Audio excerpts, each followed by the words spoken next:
देखो linear differential equation with constant coefficient ये बता रहा था। लीनियर डिफरेंशियल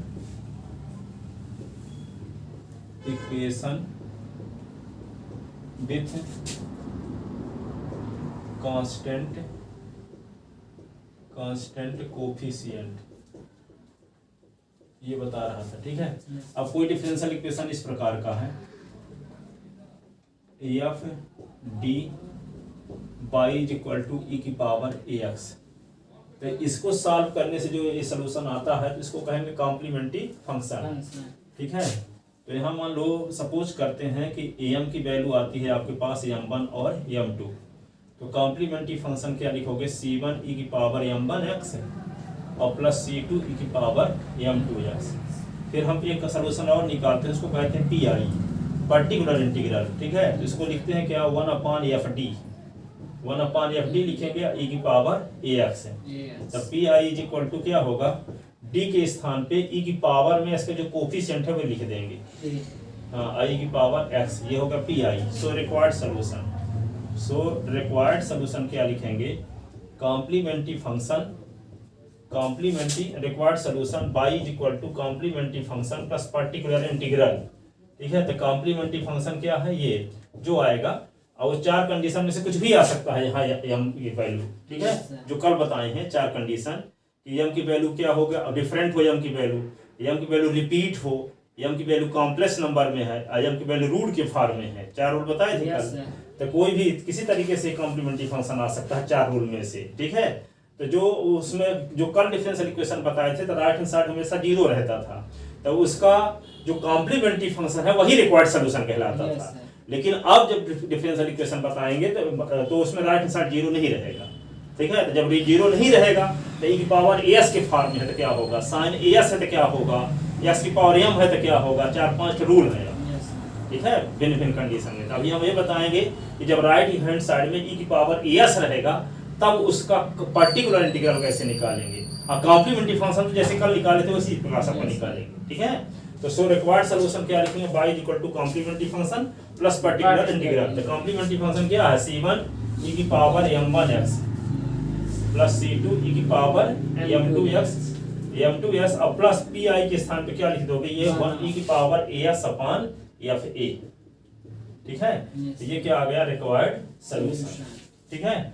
इस पर एक क्वेश्चन लेते हैं, तो इस आपको रूल बताए और रूल पर आधे एक क्वेश्चन भी लेकर चलते हैं तो आपको बात अच्छे समझ में आएगी। तो देखो एक क्वेश्चन है, सॉल्व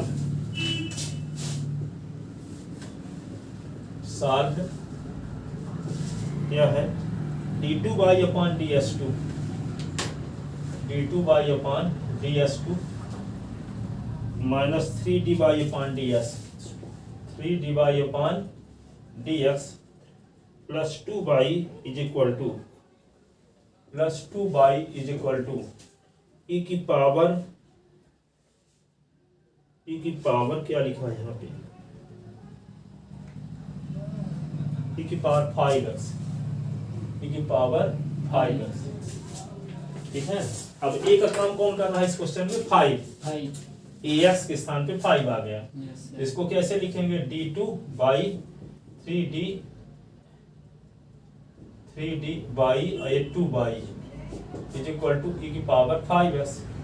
अब यहाँ पे इसी को लिख सकते हैं d² minus 3d plus 2 common by is equal to e की पावर 5x, ठीक है। तो हुज ऑक्सिलरी इक्वेशन AUXILARY सहायक समीकरण, तो क्या लिखोगे, डी के स्थान पे m लिख दोगे, m² minus 3m plus 2 is equal to 0, तो m² minus 2m minus m plus 2 is equal to 0, तो m कॉमन तो m माइनस 2 माइनस तो m minus 2 is equal to 0। तो ये क्या होगा, m माइनस 2, ये होगा m minus 1 is equal to 0, तो m minus 2 is equal to 0, m minus 1 is equal to 0, तो m is equal to 2, m is equal to 1, तो m इज इक्वल टू 1 और 2। तो कॉम्प्लीमेंट्री फंक्शन क्या होगा, c1 ई की पावर x और plus c2 ई की पावर 2x, यही ना। अब pi निकालेंगे, तो पी आई कैसे निकालेंगे, P I is equal to 1/, ये लिख देंगे, ये वाला, ये डी वाला था, D square minus 3d plus 2, यहाँ ई की पावर 5x, और डी के स्थान पे 5 लिखे दो, तो 1/5 का square minus 3 into 5 plus 2, I की पावर 5x। तो P I is equal to 1/25, 25, 5 3 15 plus 2, I की पावर 5x। तो P I is equal to 1/, क्या होगा, 25 और 2 27, 27 से 15 निकल गया, 25 से 15 निकला तो 10 बचा, 10 2 12, यही ना, 12 ई की पावर क्या 5x। ये आ गया क्या P I. So required solution, so required solution complementary function plus particular integral. So required solution,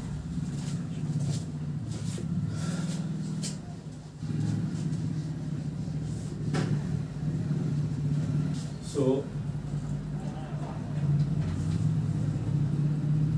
required solution,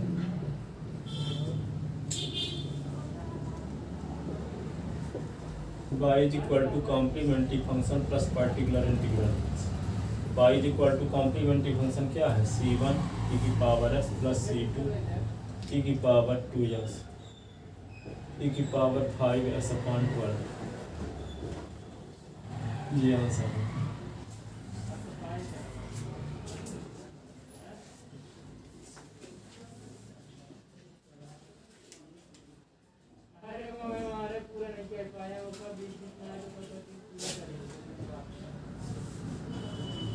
solve d2y/ds minus 2k dy/ds, 2k dy/ds plus k square y is equal to क्या, e की power x है, ठीक है। तो यहाँ पे d square y minus 2k dy और plus k square y equal to e की पावर x। इसको लिख सकते हैं D square minus 2k D अब प्लस के स्क्वायर, और ये y इज इक्वल टू क्या होगा, e की पावर x है। खोज AUXILARY इक्वेशन, तो क्या होगा, am square minus 2k am के स्क्वायर इज इक्वल टू 0, तो क्या होगा, एम माइनस के का whole square is equal to 0, m minus k is equal to 0, m minus k is equal to 0, m minus k is equal to 0, m is equal to k common k, complementary function c1 plus c2x, repeat value e की power k x, ये आ गया, ठीक है। ये complementary function, अब P I निकालेंगे, particular integral. तो P I is equal to क्या लिखोगे, 1/d माइनस के का whole square, d minus k का, ये ऐसे लिख लो, ये d square 2k d plus K square और e की पावर क्या है, x है ना, तो P I is equal to 1/d के स्थान पे क्या लिखोगे, e की पावर में इसका कोफिशिएंट, तो 1 का square 2k into 1 plus k का स्क्वायर, और यहाँ पे e की पावर ऐसा रहे करेगा, तो यहाँ पे क्या होगा, e की power x/1 minus 2k plus k square. तो P I is equal to e की पावर s/1 माइनस k का होल स्क्वायर, ये पी आई है। सो रिक्वायर्ड सोल्यूशन,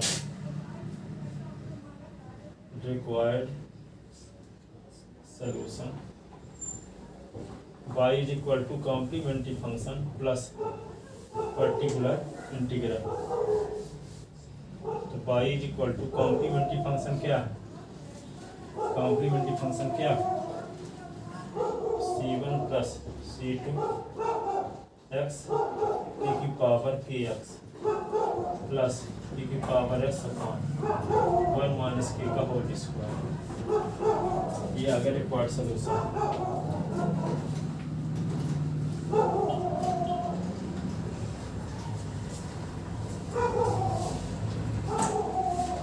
लिख ले। Yes, sir.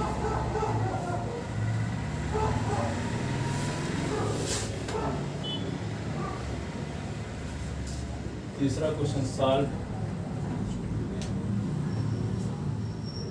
d2 by upon ds2 plus t by upon dx plus by is equal to e की power minus x, e की power minus x. इसको क्या लिख सकते हो आप, डी स्क्वायर प्लस डी और प्लस 1 कॉमन पाई e की पावर माइनस एक्स पूज एक्सिलरी इक्वेशन। क्या लिखोगे, M square plus M plus 1 is equal to 0, तो M is equal to minus B plus minus under root B square minus 4ac upon 2a, यही ना। Yes, sir. M is equal to minus 1 plus minus under root 1 का square 4 into 1 into 1 upon 2 into 1। M is equal to minus 1 plus minus 1 minus 4 upon 2। M is equal to minus 1 plus minus minus 3 upon 2। ये minus 1 plus minus root 3 root minus 1 upon 2। M is equal to minus 1 plus minus root minus 1 तो iota 2, root minus 1 की value होती है iota, तो complex number आ गया कि नहीं। Yes, sir. इसका मतलब क्या हुआ, एम की वैल्यू आ गई माइनस 1/2 और plus minus root 3 upon 2 iota. तो आपको रूल बताया गया था alpha plus minus iota beta का। Yes, sir. तो आपको रूल ये बताए थे कि यदि एम की वैल्यू क्या आती है alpha plus minus iota beta, तो कॉम्प्लीमेंट्री फंक्शन क्या लिखते थे, e की power alpha x c1 cos beta x plus c2 sin beta x, ये लिखते थे रूल। Yes, sir. तो यहाँ क्या होगा, राइट हैंड साइड जीरो है नहीं, इसको कॉम्प्लीमेंट्री फंक्शन ना कहेंगे। तो कॉम्प्लीमेंट्री फंक्शन यहाँ क्या होगा, e की power minus 1/2 X minus 1/2 X c1 और cos बीटा के स्थान पे क्या है root 3 upon 2 X plus c2 sin root 3 upon 2 X, ऐसे ये कॉम्प्लीमेंट्री फंक्शन हो गया। तो P I is equal to क्या होगा 1 upon D square plus D plus 1 I की पावर माइनस एक्स। तो P I is equal to D के स्थान पे माइनस 1 लिखेंगे, तो माइनस 1 का स्क्वायर माइनस 1 और प्लस 1 ई की पावर माइनस एक्स। तो P I is equal to 1 upon 1 minus 1 plus 1 E की पावर एक्स, ई की पावर माइनस एक्स, ये इससे कट गया। तो P I is equal to e की पावर माइनस एक्स, एक पर्टिकुलर इंटीग्रल है, ठीक है। Yes, sir. So required solution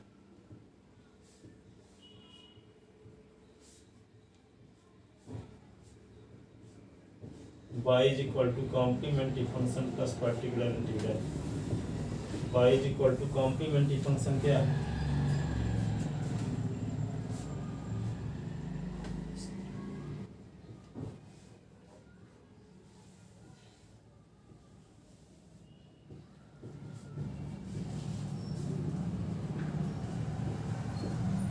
P I e की पावर माइनस एक्स, ये required solution. Yes, sir.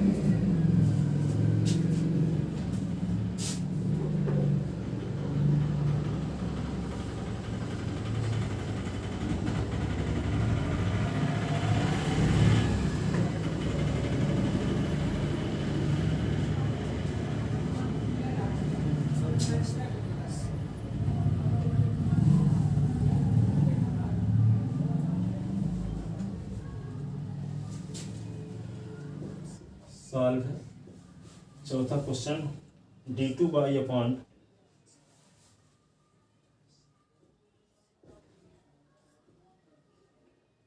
Minus 5d by upon dx plus 6 by e की power 4s। इसको क्या लिखोगे, D square minus 5d plus 6 common by is equal to e की power 4x whose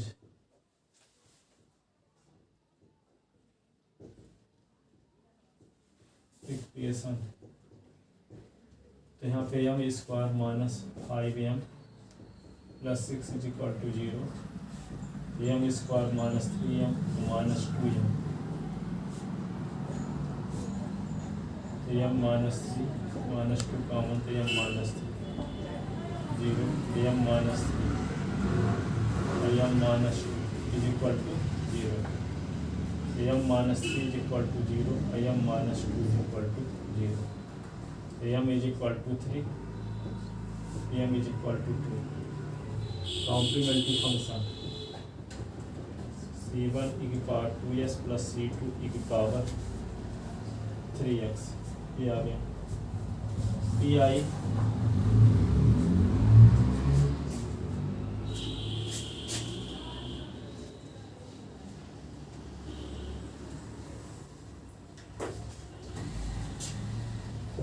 is equal to क्या लिखोगे, 1/d square minus 5d और plus 6 i की power 4x। तो P I is equal to क्या लिखोगे, 1/4 का स्क्वायर 5 इंटू 4 प्लस 6 ई की पावर 4x। तो P I is equal to क्या होगा, 1/4 का 16 5 चौक 20 प्लस 6 ई की पावर 4x। 16 6 16 6 22 1/22 माइनस 20 ई की पावर 4x। तो P I is equal to e की पावर 4x अपॉन 22 से 20 निकला देगा, ठीक है। yes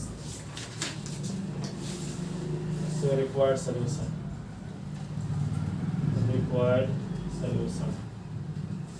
क्या होगा, y is equal to complementary function plus particular integral. y is equal to complementary function क्या है, c1 की पावर 2s प्लस c2 की पावर 3s i की पावर 4s अपॉन 2, ये आंसर होगा।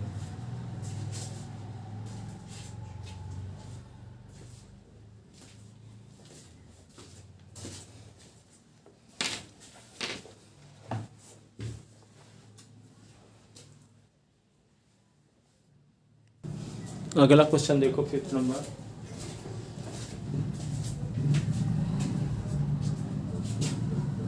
Solve d2 upon ds2 -4 -6 upon ds plus 7 is equal to e की power x plus E की power minus.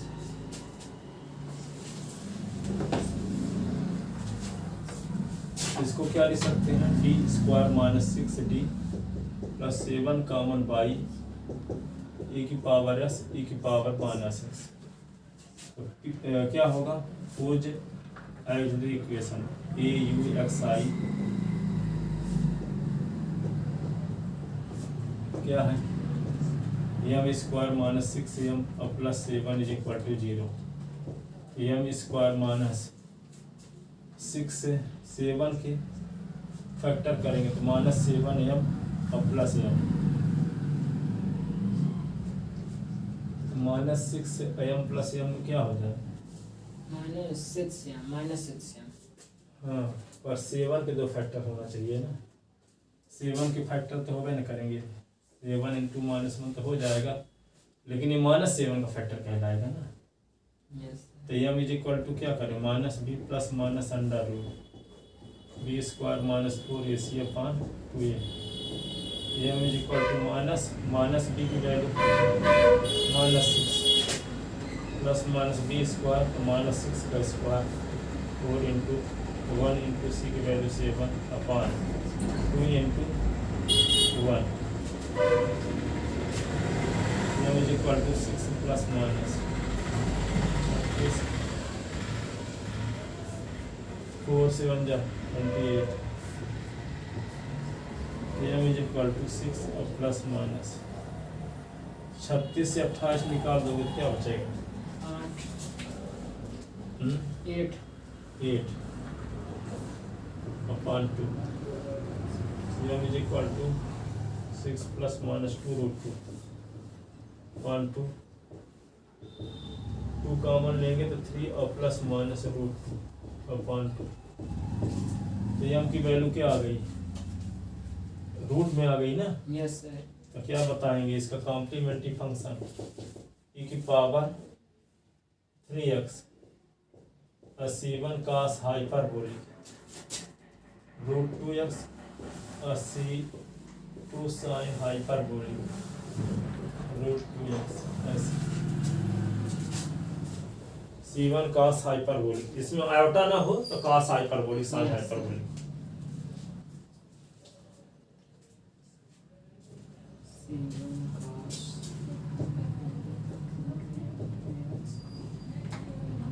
cos hyperbolic root 2x C2 sin hyperbolic root 2x। ये CF आ गया। सो और PI कैसे निकालो? 1 upon 6 और प्लस 7 एक पावर s एक पावर माइनस x। तो PI इज इक्वल टू क्या होगा? d square minus 6d plus 7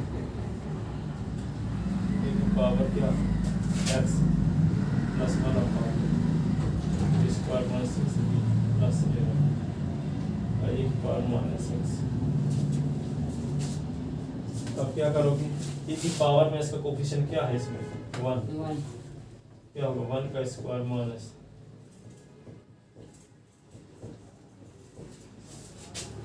e की पावर माइनस x। ये क्या होगा? माइनस 1 का स्क्वायर 6 ए माइनस 1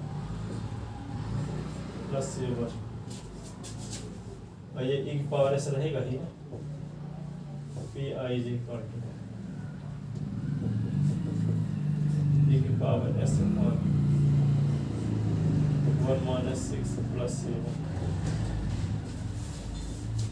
और e की power minus x upon 1 minus 6 तो प्लस 6 प्लस 7 ऐसे। तो PI इज इक्वल टू क्या होगा? पावर s अपॉन 6 1 7 1 8 8 से 6 निकला 2। सर वो 8 कहाँ से? वो 6 ना है। 7 और 1 8 में कहाँ से? तो एक साथ 14 हो गया।